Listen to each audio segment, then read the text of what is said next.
Welcome to the Underground, the Steel City Underground, the black and gold standard for Pittsburgh Steelers coverage. Now, here are your hosts, Joe Kuzma and Brian E. Roach. Hello, everyone, and welcome to another edition of the Steel City Underground podcast. My name is Joe Kuzma. I am the host who loves toast and most breakfast foods, joined by a man who is almost criminal in his actions toward the most important meal of the day, the host who doesn't like toast, one Mr. Brian E. Roach. Brian, I'm pretty sure the E in your name, is it for eggs? I do like me some eggs, but no, it's not. But I do like me some eggs. Eggs are good until they're not. Yeah, exactly. What kind of eggs, man? I mean, I'm pretty much a scrambled egg guy. I can't do anything else. I've tried like eggs Benedict or over easy and stuff. I don't know. It's like the consistency of it. It's a little slimy and gross, in my opinion. Yeah, I'm a scrambled eggs guy. I don't like it when it looks like an eye looking at me. I don't like it when it's hard boiled. I don't like any of those weird egg concoctions. Scramble that sucker up and I'm good to go. Yeah, that's the way I feel too. You mentioned hard-boiled eggs or deviled eggs. I am not a fan of either of those either, but my wife loves them, and I'm just like, eh. And then, of course, her cannons are blazing at night laying in bed after having some of those. So nothing quite like a hard-boiled egg toot. Yeah. Anyways, speaking of things that go toot, this show may smell. And I think some people, to be completely honest, this is one of the tougher ones to do because we never like to talk about, players losing their jobs, but we want to come out with a 53-man projection now that we've gone through all the positional rankings. If you're just joining us for the first time or you've taken a hiatus from the show, all of the information and content still mostly good. I don't think there's been any major moves. So we went through like 10 position groups since the draft, and now we're doing an early projection here. I mean, this is like pre-training camp, so I mean, we could have some surprises, but for the most part, I think we feel fairly confident in being able to probably predict. It's always this case. There's 53 players, so they got to trim from like 90 or 91, I think, maybe with Christian Scotland Williamson, who is the I want to call him foreign exchange student, but you know what I mean. He's the guy from the UK, part of that program with the NFL, and doesn't count against like the roster or allotment type thing, and et cetera. As far as we know, because we were trying to figure this out when we did the tight end show, and that's pretty much what we concluded is that he doesn't count. Or there's still a comment by Kevin Colbert, the GM for the Steelers, where he said something to the effect of, well, we'll hold on to him, as long as he doesn't count against the roster. They may hold on to him otherwise, but it also helps them that they don't have to make a decision of getting rid of another player in order to make space for him. So anyways, and of course he was on the practice squad all of last year. He was an 11th player that was permitted there as part of like this, foreign player program that they have with the NFL, it's player pathway or whatever they call it. So anyways, you get a trim from basically, we'll just say 90 because that's the number that most of the teams in the league are working with. You got to go down to 53. You get 10 for the practice squad, which due to injury or any other circumstances, other rosters constantly changing. It's an ever-evolving thing, and usually even the final 5 to 10 spots at the bottom part of the roster are ever-evolving and changing. They're players that are always fighting for their lives. If you happen to remember, the clone of the miniature clone of Troy Polamalu, Ross Ventrone. How many times did he? What number did he wear? Do you remember? Was it like 42 or 45 or something like that? Because that's about how many times he had been cut and re-signed. Yeah, I don't remember the exact number he wore, but it does feel like whatever it was really not. It would have been one of those numbers that make Zach Adonia, ill. Oh, that's going to be good. We're going to have to talk about that at some point. Just all the swag and stuff. Pretty much like players, if you have a visor on your helmet or what else. He doesn't like long sleeve T-shirts, I think, with like wide receivers and quarterbacks. Like that's no good. I mean, everything down to shoes. So it's all about appearance with Zach. Not Professor Zach. This is like If Zach Meckler's the professor, I'm trying to think of what Zach Celedonia would be. The class clown, tardy schoolboy. Not to make fun of. It's not that the other Zach is dumb by any means, but all of his basis. You got one Zach, the professor, that's all rooted in analytics and watching film and everything, and then the other Zach is like, well, I really like this guy because he wears the number 10. Yeah. Well, this guy's, and there's a little bit of truth to that. There's like some very non-sexy uniform numbers where pretty much if you're getting issued a number, like especially if it's a dual number in the preseason, like James Conner, you're wearing 30 and on defense, and James Conner has it on offense, there's a pretty good chance, that you're facing an uphill battle to make the team, and they just had to issue you some other numbers. So, yeah. So anyways, we want to get down to this. We're going to trim to 53. This is our educated, way too early look at this, but I think probably about 40 of these spots for sure are kind of locked in. You got players that are under contract. You start right at the top, with the quarterbacks, and it's going to be Ben Roethlisberger. He has a huge contract. He's not going anywhere. The quarterback scene here is Ben Roethlisberger, Josh Dobbs, and Mason Rudolph is what I have pretty much tabbed as the guys. Now, Brogan Roback ended up going, so that was somebody we talked about on the QB show. Right after that, it happened, and you got Devlin Hodges, was Samford, I believe. Yeah, Samford quarterback, has a lot of records in the FCS or old Division I AA college. For who he is, where he came from, and everything, a very decorated quarterback. But when you look at the other guys that are on the roster, Ben's going nowhere. Josh Dobbs surprised the heck out of us last preseason and just stole the backup job from the GOAT Landry Jones. And then you got Mason Rudolph, who is now entering his second year, and a third-round draft pick, somebody they had high on their draft boards the previous draft. And so those guys are pretty much locked in. They're only going to they always seem to keep 3 quarterbacks. I don't see them wanting to relinquish either Dobbs or Rudolph and only roll with 2. It doesn't seem the way that Mike Tomlin goes. And also, this isn't like a situation where I think Dobbs maybe is somebody that would maybe clear waivers. Rudolph, I don't think would. No.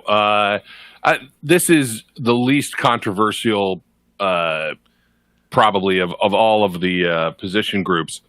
It's Ben, and then it's Dobbs and Rudolph, and nobody else really has a shot. Unless, as we say, find your wood and knock on it. Wait, that sounds bad. But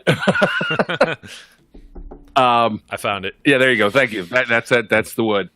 Knock on that, and as long as there's no injuries, that's the group that you're going to have. That being said, the interesting battle to watch will be to see if Mason Rudolph can overtake Josh Dobbs and become the number 2 quarterback rather than remaining the number 3. We talked about that a little bit in a different podcast when we talked about the quarterback position group, but it's those 3 guys, and everybody else is just enjoying a nice summer in Latrobe. Well, Josh Dobbs also has a visor with his helmet. So, well. that makes him there a lock. You go. That makes him a lock right there. Now, if Mason goes and adopts the visor, and he wears like kind of the long, he doesn't wear the full long sleeve like Under Armour. It's like the half cut, the almost like baseball player uniform type thing. It stops at like the elbow. Whereas Dobbs has the long sleeve thing going sometimes, and then there's Ben. He's just kind of looks loose with the jersey. So, but we're not going to take this approach to every roster position. It's just us trying to spice up the non-controversy of quarterbacks.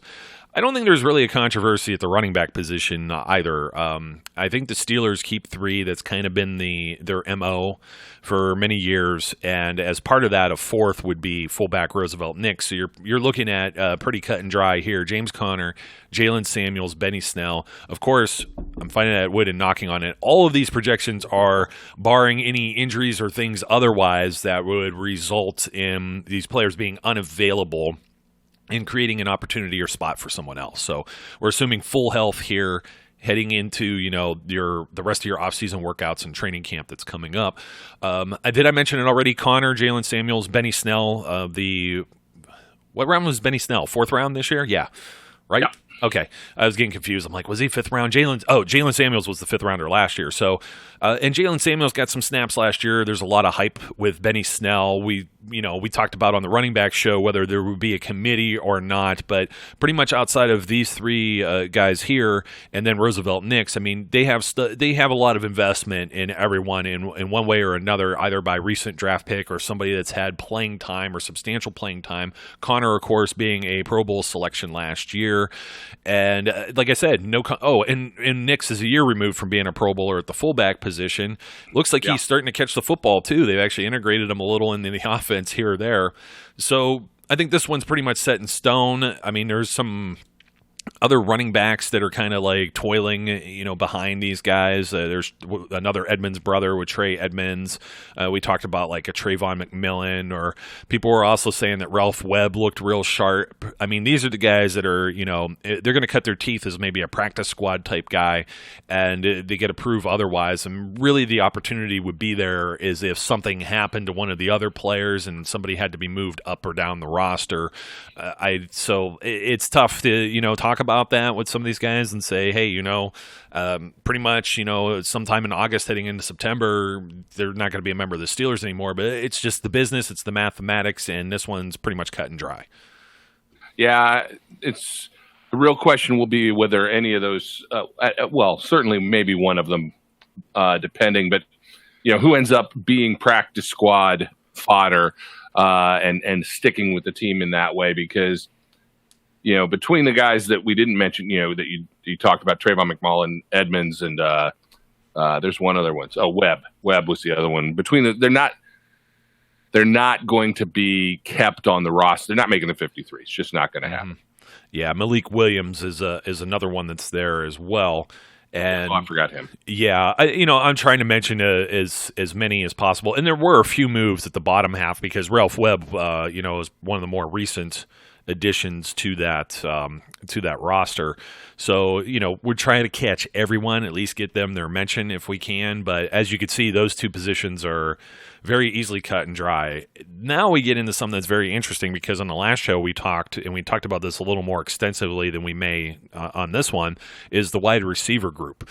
And, the last several years, the Steelers, typically they roster 5. They've actually held on to 6, and it looks like they have 6 capable bodies here. We talked about a potential odd man out, and this is going to be the numbers game as we get into some other positions, such as on the defensive side of the football. Obviously, Juju Smith-Schuster, first-time Pro Bowl guy. He's pretty much a lock. Dante Moncrief, we're already hearing a lot of good things. He has a pretty healthy contract. I don't think that's something that they would have signed him to with any intention of, well, this guy's a bum and we're going to cut him, during camp. So it's not like, again, if you want to hear a little more of the comparison between somebody like Moncrief coming in as opposed to someone like Justin Hunter over the last few years, and nothing against Justin Hunter, I actually liked him. I just, he wasn't, I don't think he got a whole lot of opportunity because he was behind so many other people. But Moncrief's there.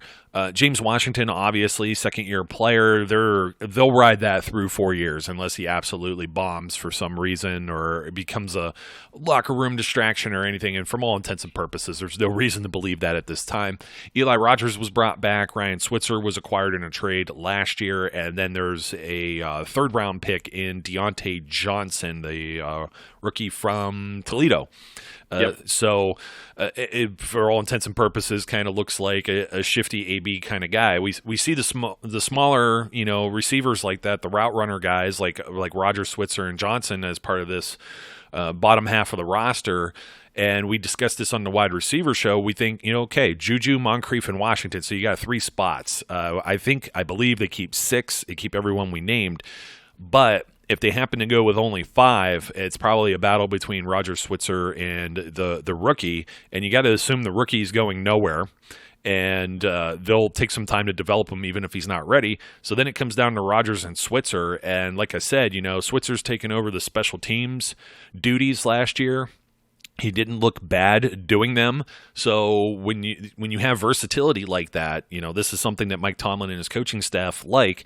It could be Eli who lost some of those responsibilities. That's the odd man out here of the entire group. And goes without saying, Brian, who else is there that's there? There's Trey Griffey.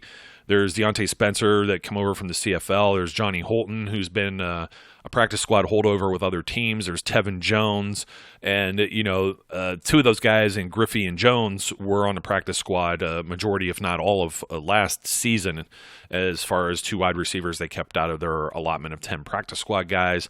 But when we're already talking 5 and 6 wide receivers and whether or not they keep 5 or 6 and you have 6 good arguments there, it's tough to see any of these other guys maybe, cracking anything beyond the preseason. Yeah, one of these guys was a CFL guy. Who was that? I can't remember off the top of my head. Was that Spencer? Yeah. Because Vince Williams was talking him up in practice in here. I agree with you in premise that 6 is the max they keep, and if they keep 6, Eli Rogers may make the squad. But that's my differentiating point. I think even if they keep 6. Eli is the guy who is still on the bubble, and somebody like a Deontay Spencer who may be able to become a camp phenom, a camp darling, because he's got some CFL experience. He's probably got a little more, knowledge and playing experience under his belt than some of the other guys. Might have the chance to sneak on and show something and say, all right, that's it for Eli.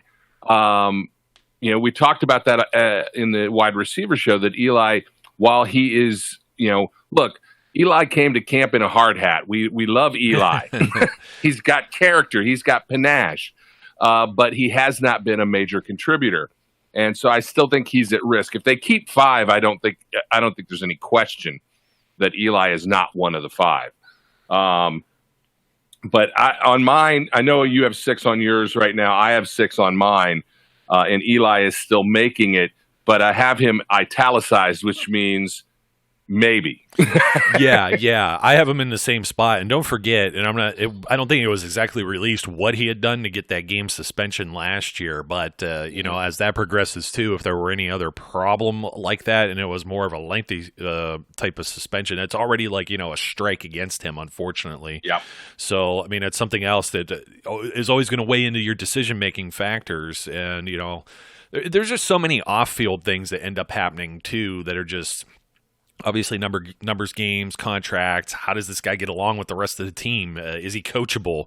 There's all kind of things like that. And there's no reason to believe that Eli Rogers is not, falls in any of those categories. In fact, I think most of the players we would have said fell into those categories are no longer on the team, and that's the good reason why. There are some camp darlings. There are some guys you totally fall in love with. I know I liked Shaq Phillips several years ago. Obviously, last year, Damone Patterson was somebody, especially from my alma mater, small college guys I'm always rooting for. And, Damone looked great, and then it was injury settlement, waive settlement, or something like that. They didn't even retain him for the practice squad, which I thought was odd, but they kept the 2 taller guys. So it basically is how it worked. And sometimes that's it too. It's like, hey, we don't have anybody that's 6'1" or 6'2". Maybe we should put somebody like that. And don't forget, the reason they call it practice squad is they're simulating what other teams are doing with the scout team. And a lot of times you may need one of those bigger body wide receivers to just, help you game prep. So that there's so many different things come into that. No matter how good Damone Patterson was in the preseason, it's still preseason, and he doesn't fit what they need to do in order to plan, prepare, and move forward throughout the season, at least last season, right? So I think with that said, we can go from the wide receivers and we could head right over to tight end land. And that is occupied at the top of the mountain there by Vance McDonald, a grown-ass man, if I might say. There's a lot of grown-ass men on this roster, by the way. Almost 53 of them, Brian. Almost. At least when we go there. I think this is the same thing. It's going to be a three-dog race as usual. Remember we were talking about Kevin Rader in the tight end show, another one of the Youngstown State guys. I mean, it's just awesome that I get to talk about like Youngstown State guys because, when else do you ever get to talk about them? Like Patterson, we used to talk about Derek Rivers before he ended up going to the enemy with the New England Patriots a few years ago. It was somebody that was a big draft target for the Steelers, and then, Patterson, and then Rader. And somebody else was just talking about him, just talking him up too, and I'm trying to think which of the players it was. That would be Marquise Pouncey. Yes. He had two guys, didn't he? He had Kevin Rader and then somebody. Was he talking up Gentry and as Zach well? Gentry, yeah. Yeah. The tight ends. So, I mean, Rader, I mean, it's not like he came from an offense where you can see a whole lot. This is a program I paid a lot of attention to. There's no ill will or anything against them, but it's not like, primarily a running type attack for the most part, ground based over there at Youngstown State. Even with their running backs, they have some mobile, scrambling type quarterbacks that play too. So this is a guy that's being looked at to block because I think there's a little bit of lack of that. We were surprised Xavier Grimble was coming back. He provides some veteran experience and depth behind Vance McDonald. He is definitely athletic. He's a chiseled Greek god. If you ever see him in person, he takes tremendous care of his body. He's definitely got the right attitude and the right mindset and the right preparation for all of this stuff. It's just a matter of, he's been injured here or there too. And it's just a matter of if somebody else shows him up in camp. And, Zach Gentry, 5th-round draft pick, Michigan, maybe come out a year early or whatever. At this point, we think, just based on you look at the stuff from the combine and it was like, okay, well, he kind of looks like a Jesse James clone. And they were even saying that because he wore the same number. But, Pouncey giving him an endorsement, that's not something to be taken too lightly there. And, there's a few other guys. And I think the one that really stands out when you talk about versatility is, how many tight ends can they have? Well, what if Trevor Wood or Woods? I'm trying to find his name here somewhere buried on this chart. Trevor Wood is also a long snapper and a tight end. So if he competes for that long snapper position, there's somebody that can maybe sneak in there. And the final name we already mentioned, the exchange player is Christian Scotland Williamson. The second largest man on the roster playing tight end. He's leaner than Big Al, or I should say maybe third with Big Al and McCullers. But isn't he Christian Scotland Williamson, a rugby guy, is 6'9". So he's the asterisk. We don't have a whole lot to say because if he doesn't count against the roster, then he could be like that 11th practice squad guy, just like he was last year. Yeah, I think. I until somebody tells me different, until I read something different, I'm under the assumption that is exactly what is going to happen, and he will be that 11th guy because there's no reason for them not to keep him as long as he doesn't count, unless he's absolutely terrible. Which I think if that was the case, they would have had a conversation and said, "Look, Mr. Scotland Williamson, please go back to rugby because you're terrible at football." But I don't think they've had that conversation, and I don't know that that's the case. But he is still learning. I think they're willing to, if it doesn't cost them anything, I certainly think they're willing to keep him around. Hey, the more bodies you got, the better off you are, right? Absolutely. I don't think you can understate Marquise Pouncey's endorsement of the two tight ends. Just to make that clear, that is about as premonition as you can get with the way things go, because Pouncey endorsed Hilton a few years ago. When Pouncey calls out somebody, that tends to be a good indicator that there's something there. He's been pretty spot on, and while he wasn't willing to make a specific statement about which tight end he thought was going to be one. Calling them both out is good. And I know that it's a position of need for them. We've talked about the fact that this room is a little weaker than it has been in the past. I don't want to say that both could make it, because if both make it, I think that means the X-Man doesn't. And I as much as I keep thinking in my heart that on any other team that fumble would have cost him his job. Yeah. I mean, right then and there. I just don't know that that's going to be the case here. That Ben likes him, other guys like him. I think that he probably is there. But that will be an interesting. This is a positional battle, not for the number one spot. That's Vance McDonald. That's the Vanimal, Vanos, whatever, the Mack truck, whatever he is, whatever nickname he so chooses to be. We'll just call him a grown ass man. Yeah, he can be whatever he wants. Yeah, he's the number one guy. There's no question about that. But the next two spots, and they will keep three. That I think that's completely up in the air at this point, and it won't end up surprising me if Radar and Gentry make the roster and Grimble finds himself the odd man out. Simply because what has Xavier Grimble really done? Not a lot.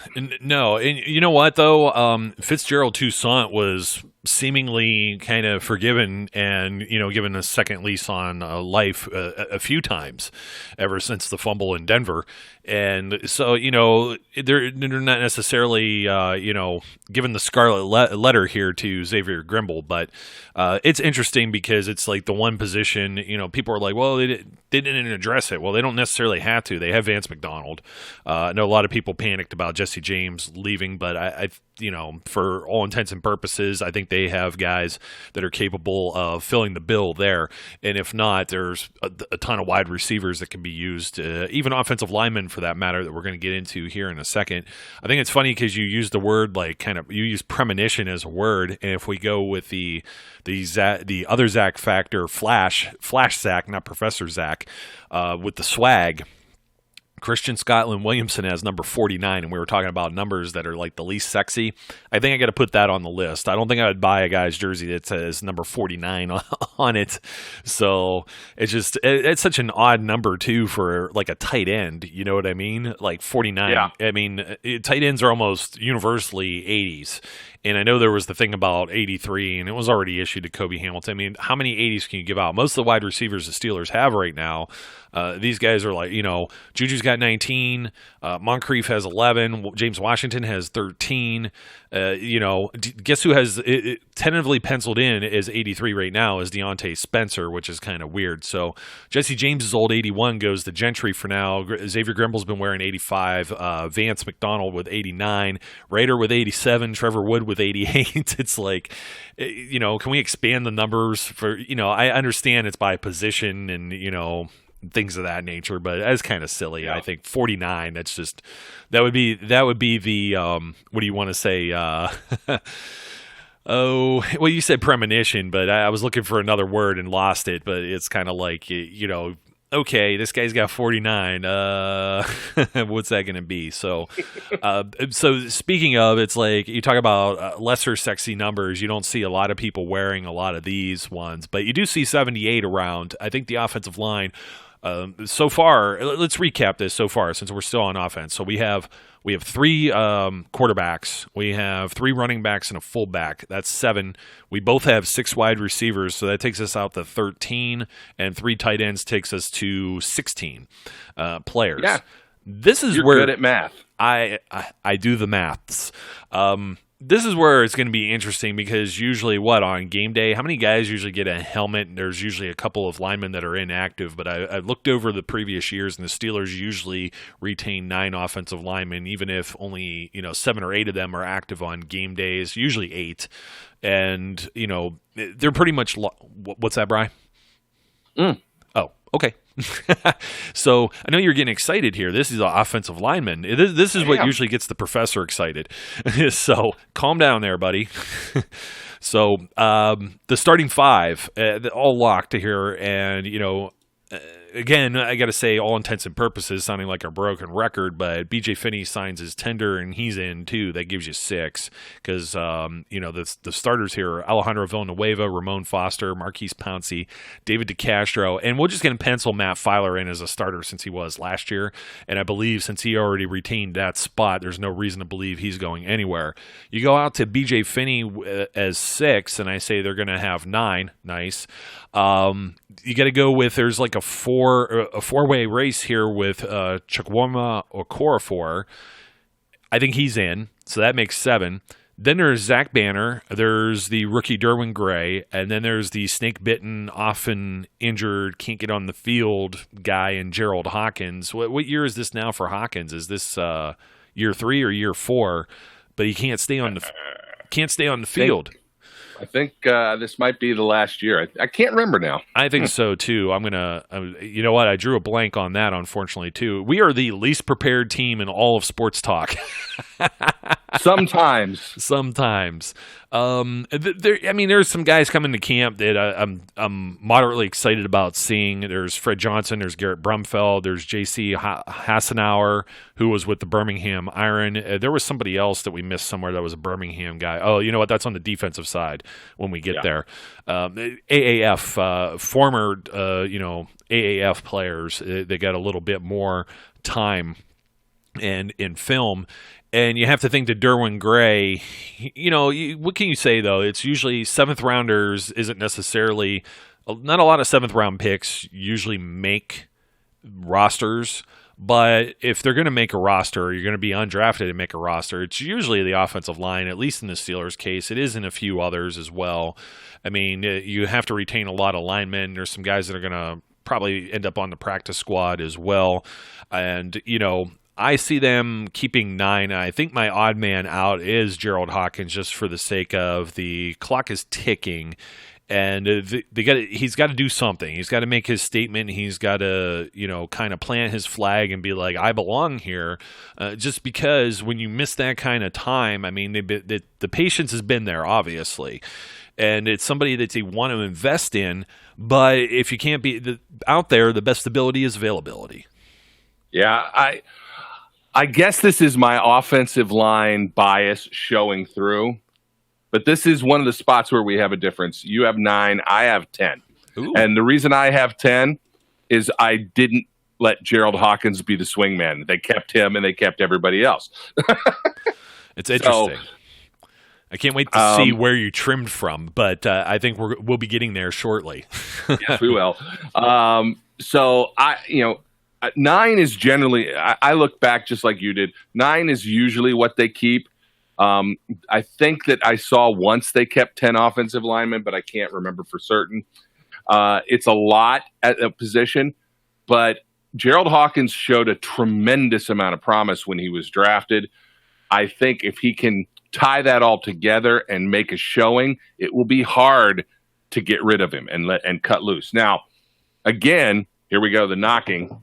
If if he gets snake bitten again, then that's all done. I think that they'll sign an injured reserve settlement contract, and that'll be it for Gerald Hawkins. So I'm because my bias is there. I want to see him succeed. I don't think there's none of the other guys I really think that can survive on the practice squad, so to speak. Derwin Gray, maybe, but again, even Derwin Gray, I know he's a deep round pick, but again, I just, offensive line talent is at such a premium. If he's even little good, somebody's going to snatch him off the practice squad. Agreed. And so I feel like if you want to keep these guys around, then they're going to make the 53. And there are guys I think will end up on the practice squad. Fred Jones being one of the ones. Who? It's another Fred Jones. Johnson. Did you type the wrong name in there? Come on, Maybe man. I did. Come on, man. Fred Johnson. It was Jones. No, it's not. No, Jones. I said the wrong name. I typed the correct name. It said Fred Johnson in the thing. I said the I said the wrong name. I reiterate, the least prepared team in all of broadcast. Hey, I typed it right. Yeah. Hey, by the way, Hawkins, we were correct. It was the short brain fart there, but this is a contract year for him. So I mean, cutting bait wouldn't be much of anything, to be completely honest. It's even kind of funny that his profile picture, if you look at the Steelers roster, is with the DMR patch, not the MDR patch, as we've seen somebody post on Facebook. Yeah. That was the season before, so I don't even have like a more recent photo of him, unless the social media people are like lazy. But I don't know that he has like any photography of him, because his jersey usually remains clean. So yeah, I'm going to be interested to see where you trim from there, Brian, as we go and move ahead. I can't disagree with any of the stuff that you said. I think I'm looking at like I was reserving a spot for one of the offensive linemen. I think it's whoever ends up being the more versatile of them when it comes to the practice squad. And right now I had Garrett Brumfeld as one to watch, to kind of pencil in, and maybe Patrick Morris. And the reason I have Morris is I'm just waiting to see what happens with BJ Finney. If BJ Finney's still kind of on this, restricted tender type deal for 1 year, I think they have to start looking at him or Hassenauer as backup centers. They're going to need somebody to fulfill that type of role. Right now, Finney can do that or play guard. God forbid, something happens with Marquise Pouncey. He's been pretty much an Iron Man ever since, the friendly fire type stuff that happened to him several years ago. So there's no reason to believe he won't be available. But I think that somebody has to be, kind of lying in wait there. So those are some guys and some reason to look at them. So it's like the least sexy thing to look at, and something that will bore people if we put it at the end of the show. Let's talk about the specialists. I mean, it's going to be one kicker, one punter, and one long snapper. And right now, I have all the incumbents in there. And that doesn't mean that they're going to stay by any means necessary. We already heard that if Chris Boswell wouldn't have, agreed to kick his roster bonus deal back to the end of the preseason, he probably would have been cut already. And that's kind of just wow. Those type of stories usually don't come out of Pittsburgh, and even if there is that story, you still don't hear about it. There's usually tight lips on that stuff. I think Jordan Berry's just as in much danger. He's a 1 year type deal, and in both cases they have some guys that have come in. And I'm trying to find the names here. Ian Berryman is another punter, college free agent. Another college free agent is Matthew Wright, and they're gonna get some opportunity. They're gonna get some looks, and if anyone looks promising, they're going to lose money if they cut Boswell right now. It really, in another year, then it's more team friendly. They're already eating money when it comes to like Antonio Brown and, that whole deal. And so, the only thing they really can do, they can't really go out and spend money on like a veteran kicker because they don't have any cap space. It's going to have to be somebody that's either competing in this camp or in another camp that ends up getting cut and end up, being the street free agent. It's kind of the same way that Boswell ended up coming in. There were multiple injuries. He was with the Texans, I think, and then eventually, it led to Josh Scobie and those type of things, and so.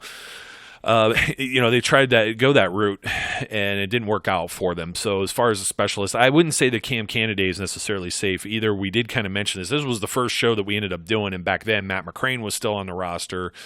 He wasn't someone that made it to any of the workouts or whatever. I think this had to deal with, we were like, well, there's 3 kickers on this roster right now. Obviously it needs somebody that's eligible for rookie camp, and McCrane wasn't. And then beyond that, it's, you got 3 guys, and I think they were doing this negotiation with Boswell with the bonus to figure out what direction they wanted to go, and Boswell agreed. McCrane became the odd man out. We're going to see the odd man out thing here. I think of the 3 specialists that are currently there, I still think that Boswell's the safest because he has the contract. He's a year removed from the Pro Bowl. Supposedly he was injured, if that's true, and they happen to know any medical history internally and just haven't said anything about it, then they probably feel maybe a little bit more comfortable. But at the same time, if he's healing from an injury, that may be the reason they asked for the deal with the bonus. They want to make sure that this guy comes back to good health because you know what? Sean Sweezum never did, and he ended up retiring. Yeah. I went and made just one change. And I gave the long snapper position to the new guy. Trevor Wood, I could see it. Yeah. I could totally see it happening for the reasons we just said, because he's a dual guy. He could play tight end too. Yeah, I mean, somebody made the point in our comments the other day, and it's a valid point.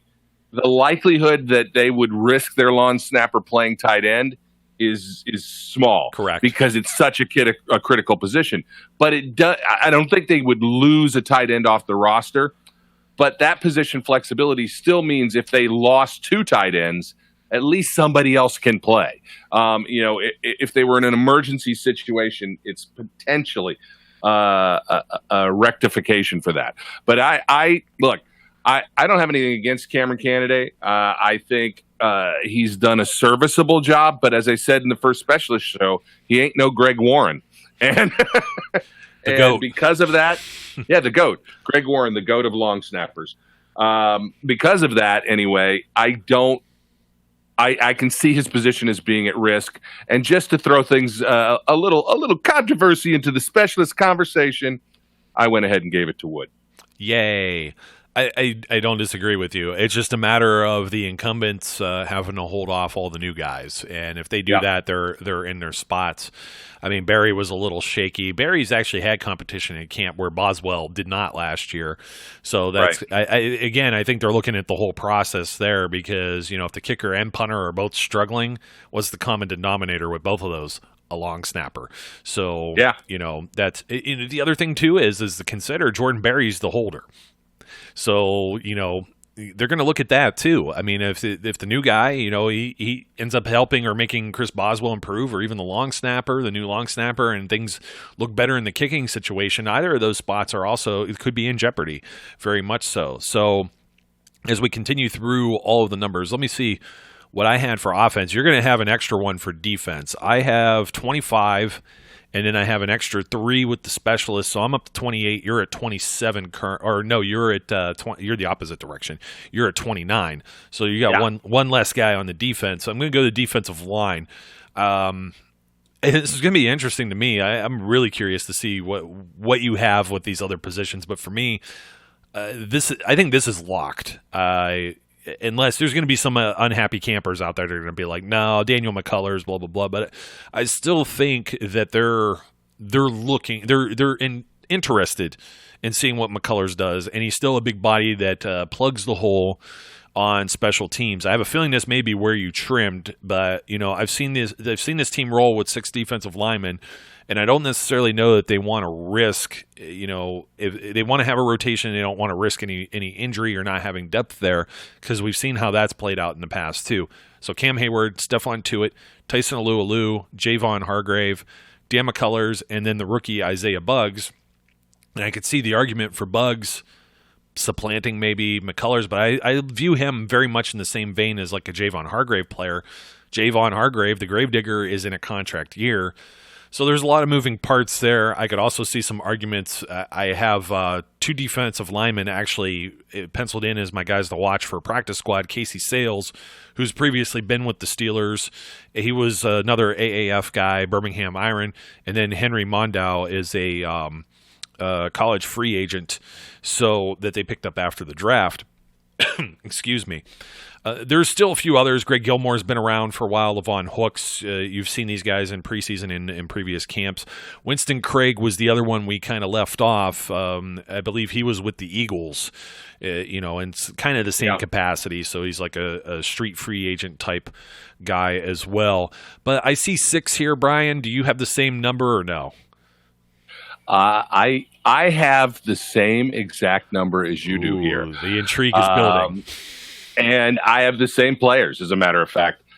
I think Buggs makes the roster. I like what he provides. I think that Hayward, Tuitt, Alualu, and Hargrave, there's no way they're not making the roster, barring injury. McCullers is the question mark. And again, we talked about this. He showed enough nasty last year that they kept him around. Another year working with the new D-line coach from last year, the ex-Alabama coach, Carl Dunbar. Carl Dunbar, I think can give him apparently he got to him somewhere. Again, as we said, we don't know if it's a water boy moment. I don't know if he's taking him in the back shed and beating him with a stick. I don't know what he's doing with him, but at least he got something. He got some notice, and McCullers made some plays. Was he a world beater? Of course not. But I don't know that he's ever going to be that. The question really becomes who takes his spot, and if here's the caveat I'll put on this, and this will give away something. Well, maybe it won't, but don't give it away. Don't give it away. It won't give away anything. There's only a couple positions left to trim at, and it's the obvious one, I think, when you consider what we have left. But if somebody like really just blows things away in camp and becomes the guy, well, who knows? Then McCullers could be the odd man out. I'm giving Bugs more credit that he will make this roster than I am giving McCullers. But for the moment, I have them both. Yeah, that's a very fair way of putting it, and I can't disagree with any of the stuff that you said right there. I just, Bugs is another versatile guy that can play multiple spots, and you still need guys that can play special teams. That's why I'm not discounting McCullers. A lot of people forget there's a third phase of football. I mean, we just got done talking about the kicker, the punter, and the long snapper. There are other guys on the field at that same time too for kick and punt coverage, and punt teams, field goal teams, extra points. You need some bodies out there in all of these type of positions, and this is actually something that a friend of the show, I'm going to name drop him, Tunch Ilkin. He said this a couple of years ago in the draft. He said, I bet the next pick is a linebacker. I believe it was when Matakevich was taken. And he said, it's going to be a linebacker. I have a feeling, even though it was like the last round or whatever, because, the defense relies on linebackers. It's a 3-4. That means the 4 in that 3-4 is linebackers.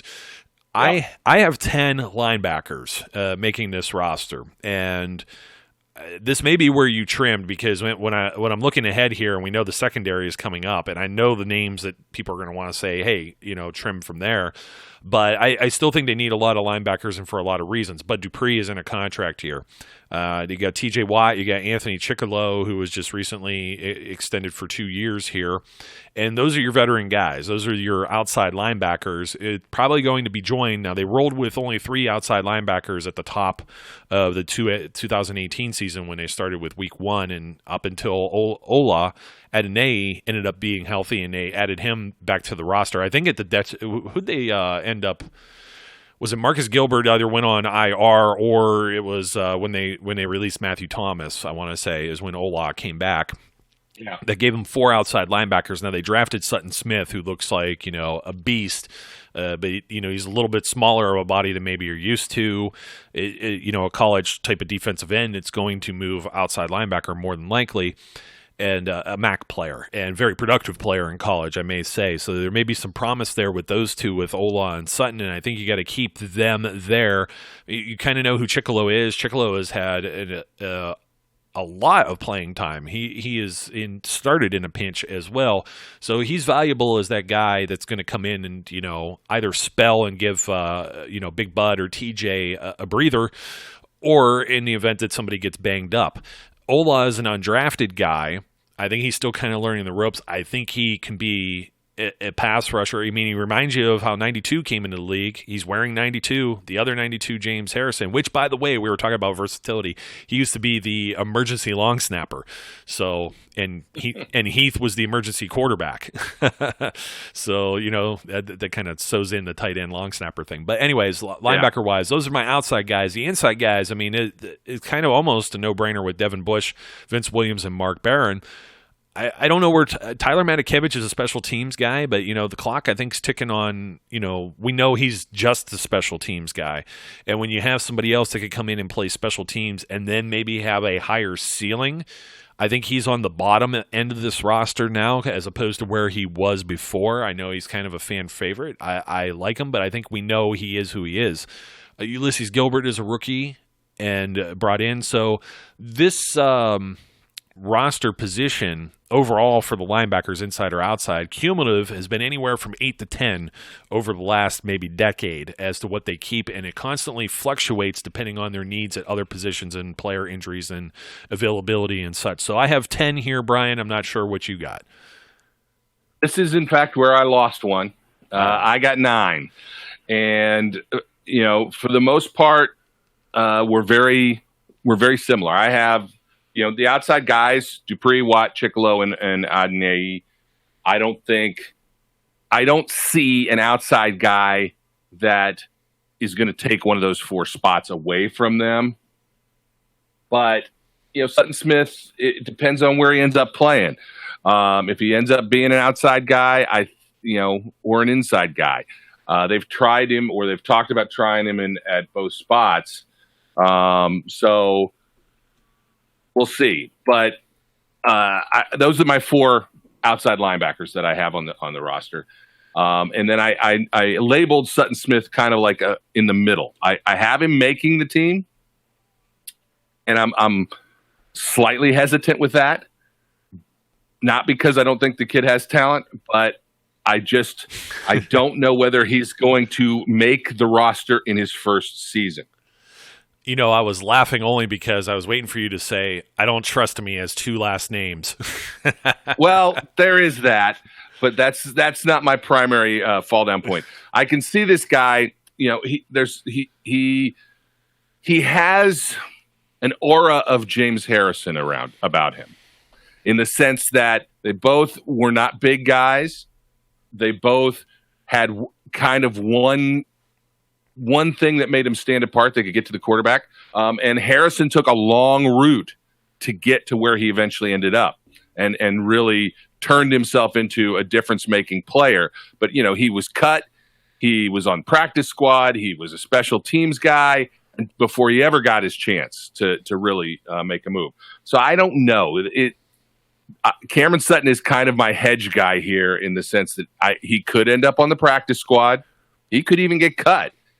But I'm giving him the benefit of the doubt that he makes the roster. And then obviously Bush is going to make Vince Williams is going to make it. Barron's going to make it. And then I have Ulysses Gilbert. So you're there. The Dirty Red is Is I have Rosie Nixed Dirty Red. And again, I like Tyler Matakevich a lot as a special teams guy and as a knowledgeable football mind. I think he can provide a lot of benefit to a team. But the question becomes, is that benefit outweighed by what you're risking by trying to take some of these younger talented guys and sneak them onto a practice squad? And I finally decided, you know what? I don't know if he is. Yeah. There's a gut. There's a gut in me that says Danny Smith says Tyler Matakevich makes this team, or I throw all my bubble gum away and I refuse to chew it ever again. Or something, or walk 50 miles around St. Vincent College. The guy's constantly on the go and chewing bubble gum. He walks and chews his bubble gum at the same time, folks. he is the definition of the statement. I have come here for 2 things: to kick butt and chew bubble gum. But he's not all out of bubble gum. That's all. That's the only difference. I don't know. I'm torn here. And the caveat with Sutton Smith is, if Sutton Smith goes on the practice squad, it's because Tyler Matakevich stays.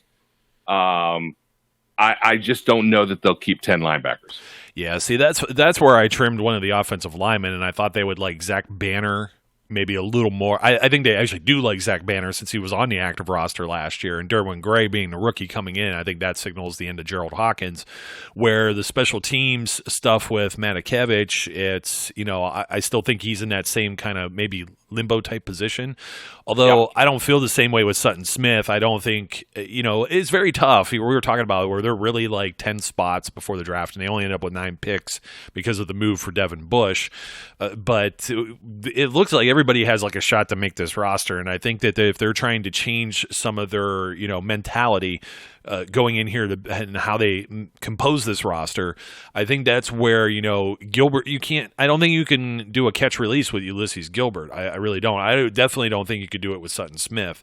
So I think both of those guys end up there, and I think they're going to try moving Sutton Smith around to see where his strengths are. I still think it's going to be as a pass rusher, but as we mentioned, Vince Williams is a guy that had 8 sacks, so that pass rush comes from like the middle. It doesn't always come from just the guys on the edge, so they may not want him to just kind of contain and seal the edge or drop into coverage or anything like that. He certainly appears athletic enough to do all of that, and being that kind of size, he's not somebody that's just going to be plodding around out there and unable to drop into a zone coverage if they send somebody else on a blitz. But at the same time, if they may try and see how he operates out of the playing in the middle of the defense. So I don't think they necessarily are going to do a whole lot of that just based on having Devin Bush and Vince Williams and Mark Barron, and also having drafted Gilbert. I think Ulysses Gilbert and Sutton Smith are guys you're going to see primarily as the special teams guys, and as they offer that does make someone like Dirty Red expendable. I kind of debated with him myself too, because we get into the cornerbacks. And we've talked about, bring Artie Burns to camp and see what he can do, see if he flips us around. We get some of this in the comments. Well, he's just a bum, blah, blah, blah. Well, you got 90-some guys, and you got to be able to see this is a guy that was a first-round pick. We know he's in a contract year. We know he's an athlete. He's a track guy. He's fast. Maybe he just had a bad year. We'll see if he could still provide something as depth. With that said, I don't have him making the roster. I do have 5 cornerbacks. And that was kind of part of my debate here was, where do I trim? Do I trim one of the defensive linemen? Do I take off one of the linebackers that they just drafted when they haven't seen enough of some of these players, like Isaiah Buggs, like a Sutton Smith, like a Ulysses Gilbert, where they have 3 years plus seeing a body of work of Artie Burns, already some things coming out of like some of the, off-season workouts and stuff here. It's football in shorts. People are going to get beat on certain plays. It's why it's practice.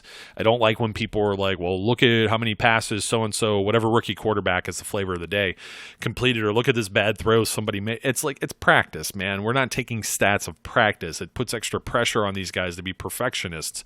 You learn by making mistakes. It's just a matter of, we've had 3 years with Artie Burns to know who and what he is. At the other positions and these other players and the other guys that they've drafted, you don't have that. You don't even have a training camp yet to know who they are. So when they find out who they are, my guesstimate is there's 5 corners. Burns is left off as the odd man out when they obviously keep Joe Hayden. Steven Nelson was just signed. Hopefully they get a deal done with Mike Hilton. Here's a guy that's an asterisk right now because he wants a deal. He doesn't want to have to sign any type of tender that's been given to him. He just wants a long-term deal. I don't necessarily think he's looking for the Le'Veon Bell money. He's just looking, I think, for longevity here, a little bit of security. Cam Sutton, he's still around. And Justin Lane, the rookie, 3rd rounder, who a lot of people feel might be a steal in the draft. That's where I'm going with this. 5 is pretty consistent with the corners. They don't usually keep 6 corners. I think this is the better, or maybe one of their best cornerback groups since they went to the Super Bowl, and we said that in the show we did on the corners. Yeah, I'm sure that Sacktown Steeler is out there ready to tell us that how much we love Artie Burns and that we're on his nuts and all that stuff. But this is the cut bait or get off the pot show, so to speak, with this. And even in the cornerback show, I said, I think Artie Burns goes to camp. I don't think he comes out of camp. And my 53 is definitely reflecting that because I don't see Artie Burns being on this roster outside of camp. I think that, with the $800,000 that they will have to pay him even before he gets to camp, there's an outside chance he's not there at camp. But $800,000 is a drop in the bucket for most of the teams in the NFL. I think there's a much better chance that they bring him in, let him showcase himself, and then try and trade him. Yeah. I don't think that Pittsburgh is where Artie belongs anymore. A new start is the best thing that could happen to him, whether or not he's any good. And I'm not gonna say he is or isn't any good. I'm just gonna say he ain't gonna be a Steeler this year. And he's a former first-round pick. If former first-round picks, typically he may get kicked around to another team or two. Even Justin Gilbert, crashed, fizzled, and burned out with Pittsburgh, giving very little compensation. When we say trade, that's what we're talking about. Look back at Justin Gilbert. What was that? A sixth-rounder, conditional sixth-rounder? Sixth or seventh, something like that. It was a late pick, and someone may be one. The Giants traded for Brad Wing, so stranger things have happened. And the reason for that is the team that might be eyeballing somebody like Burns maybe a little bit further down the pecking order in the waiver wire and claim process. And if they feel another team will claim ahead, they may rather spend one of these low picks that may not even make their roster. It could be a 2020 pick, and it's a seventh rounder. Well, what's that for giving a first round guy who had a lot of potential coming out of college another shot? Yeah, I feel like that's the avenue that goes here. The guys, Joe Hayden clearly is going to make the squad. I'm hopeful that he actually gets an extension before they break camp. I don't know where they're going to find the money to do it, but hopefully they can. Steven Nelson's going to make the squad. Mike Hilton will make the squad probably. I think he makes the squad on merit and on his performance. He still hasn't signed. So, if they cannot get an extension done that he's happy with, and he doesn't come to camp, throw that out the window. Because I don't know what the circumstances are, but I think without a contract, I'm not sure he can come to camp. And if he holds out trying to get a deal and refusing to sign that his restricted free agent offer, that blows this up a lot. But right now, I'm under the assumption they'll find a way to get something done, and he'll be at camp and make the team. I think Cam Sutton makes the team. I think Justin Lane makes the team. So in all those positions, we are the same. And here's the difference. I have a sixth guy that I'm listing as a corner. I think I know who you're going to say. He may not be a corner. He might be a safety. But I have him listed as a corner/safety, and that's Cameron Kelly. Oh, not Brian Allen. Not Brian Allen. Interesting. Brian Allen's big, but he was a conversion project in college. Yes, he was. I think they've developed, and this is one of the things now where it's like, do we stick with this and continue to develop Brian Allen, or do we move on? And that kind of goes toward, you have a sixth, and you're kind of, I do believe, I'm going to pull up Kelly here on the official roster. He's listed as DB. I think we mentioned that on one of the shows. Yeah. Yes. And, he's been playing some safety. He's another AAF guy. So, this AAF was a good idea, and I'm hoping the XFL kind of sticks around and offers more development of players, and it gives them some more opportunities, because there's a lot of names here that we're trimming that, I hate to see these guys not play football anymore. There's certainly a lot of talent, but it's a constant evolving business in the NFL. So my four safeties that I have, so I have 9 total DBs. I do not have Cameron Kelly. I have him earmarked as maybe a practice squad type guy, along with PJ Locke as well as somebody to watch. Oh, I didn't mention my linebacker. Tigray Scales was one of the guys I think to look at too. He was somebody that seemed like he would be exciting with college, had an injury, and kind of disappeared off the map there. So there's another one to put there for the round out kind of my practice squad type guys. My safeties are Sean Davis, Terrell Edmonds, Jordan Dangerfield, he's another one that's kind of italicized here, the asterisks on the bottom half here, and Marcus Allen. And somebody went off the deep end about Marcus Allen in one of our comment sections somewhere about one of these games that I don't even think he played that much in, to be completely honest. He didn't see a lot of playing time. He was only a rookie last year, and they integrated him in a few spots mainly because you had, what's his name, Morgan Burnett hurt. He played in like 2 games. He had a snap one snap in the final game of the season. He played week 13. He got 17 snaps. That was about a quarter of the playing time in that game. And it was more or less, I get that, they're trying to do dimebacker type stuff. And one of the knocks was, well, he did not look good in that role. And I understand where you're coming from with that. A lot of things didn't look good against the Chargers, namely, blown penalties in the game, and it made a lot of players look bad. Mike Hilton looked bad on that one TD where it should have been the false start call. So, okay, so they didn't have a whole lot of guys that could fill the linebacker role, and they had to try Marcus Allen out there. Maybe they didn't like it. Maybe somebody else came back healthy like Burnett. Burnett did not play in Week 13. He was unavailable, but he was pretty much available from Week 8 through the rest of the season. That's the only game he missed in between that gap there. So that's the reason you didn't see a whole lot of Marcus Allen. He's a rookie. He's lower down the depth chart. Jordan Dangerfield wasn't seen a whole lot either. He missed about half the games. The game he played the most in, he had 49 snaps, which was the entire game he played. Who did he play in place of here? I'm trying to find. They did have Nat Burhay at one point too, who got hurt during the season last year. So another reason for Marcus Allen not seeing a lot. I think Marcus Allen is the depth guy, one of the safeties that's being groomed, so to speak. He's just he's not ready, and I think he will be kind of that box safety. He's definitely different than a Terrell Edmunds. But your two starters, Davis and Edmonds, are definitely the locks. This is a spot they didn't get to address in the draft. They have a couple of free agents here that you should keep an eye on. I already mentioned PJ Locke. You guys just talked about this recently, you and the professor, so you can go back and get all the information on like Drayvon Askew Henry and obviously Cameron Kelly and players like that. Yeah, I have 3.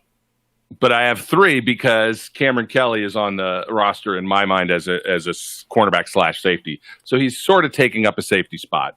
And I have Sean Davis, Terrell Edmunds, and Marcus Allen, which means Jordan Dangerfield also is getting no respect. And the wrong Dangerfield. Yeah, the wrong Dangerfield, I know. But still, look, I don't dislike Jordan Dangerfield. I like Jordan Dangerfield. I like what he's brought to the team over the years as a special teams guy. Not thrilled with what he brought to the team when he had to play defense. And it comes down to a certain extent, a lot of these guys, when you're talking about positions that you've got potential contributors on both special teams and on the field, during regular defensive snaps, or guys who are really just going to be able to be special teamers. And that's how Matakevich and Jordan Dangerfield kind of got cut on my list. And, that may change because remember, we're basing it, as you said, it's way too early. I really wouldn't want to do this without seeing these guys in camp and having a better feel than football and shorts gives you when you see the limited amount of coverage you can get from the OTAs to see what these guys are like. But it's a projection. It's a guess is really what it is. And that's where I'm at. And, just so I can round out my practice squad, which has 11 because I'm including Christian Scotland Williamson as a freebie. I've got Fred Johnson, Patrick Morris, the same guy you had, Trayvon McMillan. I've got Trey Griffey because it would break my heart to have him not on there. Right now I have Kevin Radar on the practice squad because he didn't make my tight end list. Casey Sales, that Henry French last name guy. I have Tigray Scales here. And that's, again, I like Tigray Scales. He's here because I think he provides an interesting developmental project. I've got PJ Locke on here, and then I got an open spot because I just didn't know who else to pick. Oh, that's such a cop out. Maybe a kicker. It is. No, I'm not. I don't think I'm keeping. Maybe the punter.